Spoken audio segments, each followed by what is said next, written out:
Attorney General Pam Bondi is ramping up the stakes because now she's saying that her Department of Justice will start going after people who engage in hate speech, distinguishing it from free speech and insisting that hate speech has no place in American society, particularly after the assassination of Charlie Kirk. She later tried to walk back her comments a little bit to clarify them, saying that her focus was on violent threats. But the remarks of her targeting people based on hate speech drew backlash from political allies and adversaries alike. Want to know why? Because hate speech is still covered by the First Amendment to an extent. And a lot of folks on the right and on the left understand that when you start criminalizing so-called hate speech without proper guidelines, you run down a dangerous path that leads to the criminalization of speech. Attacking people, arresting people, indicting people, sentencing people, and jailing people based on their words, not based on their actions. And Attorney General Bondi's comments have sent shockwaves through Washington, D.C. today among folks who are saying, wait, hold up. This is not what we signed up for.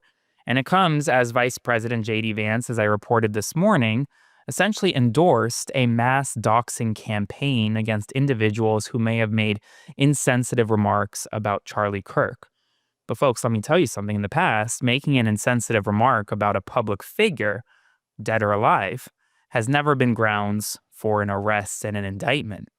Attorney General Bondi's comments, well, they may suggest otherwise. And today, a reporter from ABC News asked Donald Trump, on his way to the United Kingdom for a state visit, what his reaction was to Pam Bondi's crackdown on hate speech.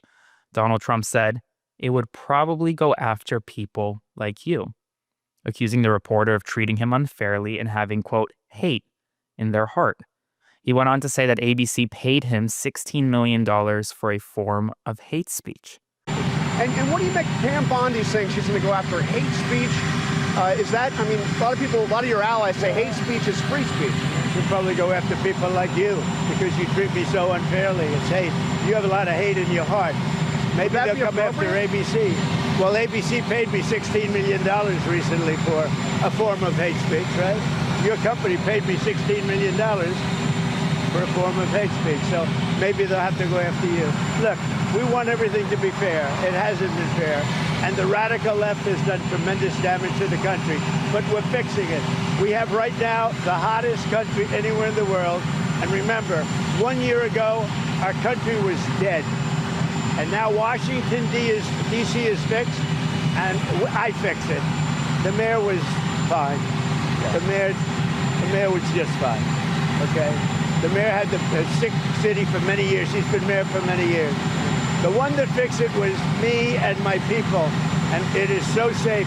You should take your beautiful wife tonight and have dinner down there. You won't be shot. You won't be accosted. You won't even be looked at incorrectly by anybody. Washington, D.C. is safe. Now we're going to Memphis, where it's pretty rough, to put it mildly. And then we're going to have to go. A friend of mine who is a... Let that sink in. Trump is now claiming that ABC News' reporting is hate speech. It's ludicrous. It's absolutely ludicrous. And it shows that the president is willing to go after not just his political opponents, but the media in ways we've never seen before. Before I continue, I won't back down, even as this White House goes after people like me. So make sure to subscribe to support my work, spread the word, or send a one-time donation via Venmo to Aaron-Parnas. We have a major update about Tyler Robinson, the suspected shooter of Charlie Kirk. Today, he was indicted officially on 7 criminal charges: aggravated murder, felony discharge of a firearm causing serious bodily injury, and obstruction of justice in the fatal shooting of Kirk. Prosecutors have announced that they will seek the death penalty. Robinson is also scheduled to make his first appearance today. Donald Trump's mass deportation push has officially diverted more than 3,000 FBI agents from countering domestic terrorism and child predator networks, leaving extremist groups like the 764 Network, which coerces minors into abuse and self-harm, with less federal oversight according to officials and newly released data obtained by NBC News. Today, Kash Patel, the FBI director, was on Capitol Hill to answer for this, along with his investigation of Kirk's suspected shooter. And in a tense exchange, Senator John Kennedy asked who Jeffrey Epstein trafficked young women to. FBI Director Kash Patel responded, quote, "There is no credible information, none, that he trafficked to other individuals." You've seen most of the files. Who, if anyone, did Epstein traffic these young women to besides himself? Himself. There is no credible information. None. If there were, I would bring the case yesterday that he trafficked to other individuals. And the information we have, again, is limited. So the answer is no one? For the information that we have. In the files? In the case file. Okay. Yes, I am serious.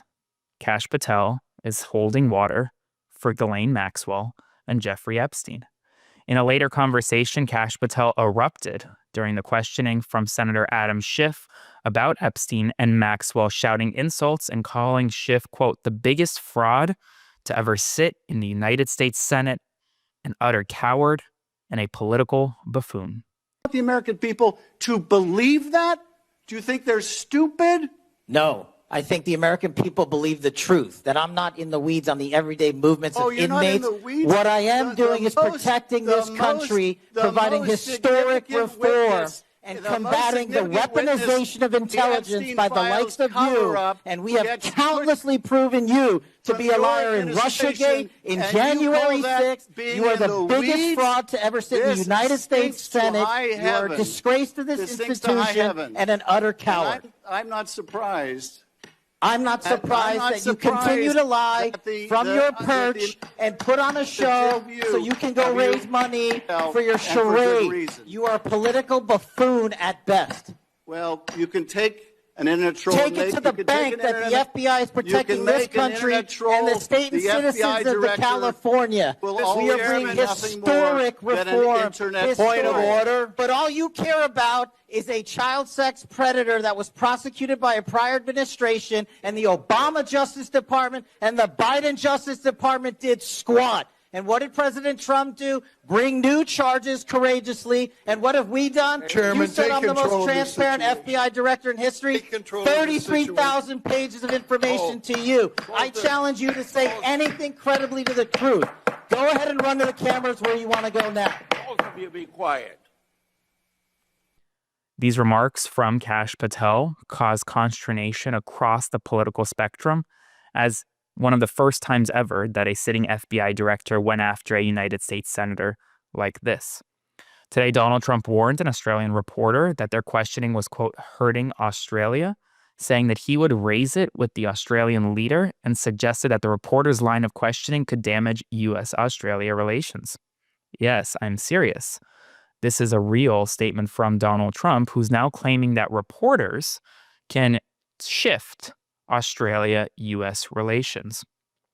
Meanwhile, House Republicans have introduced a bill to keep the government funded through November 21st, aiming to pass it before the September 30th shutdown.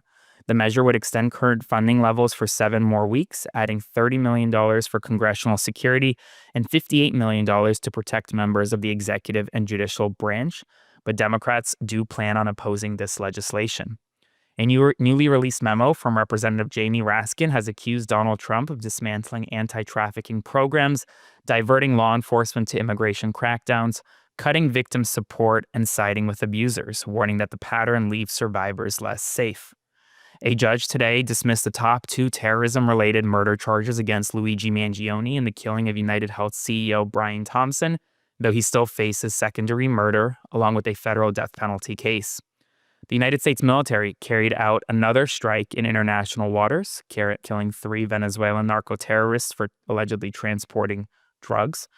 Donald Trump signed an extension of the TikTok deadline by 3 more months, and CBS News is now reporting that Oracle and Silver Lake are part of a consortium that will likely take control of the United States version of TikTok.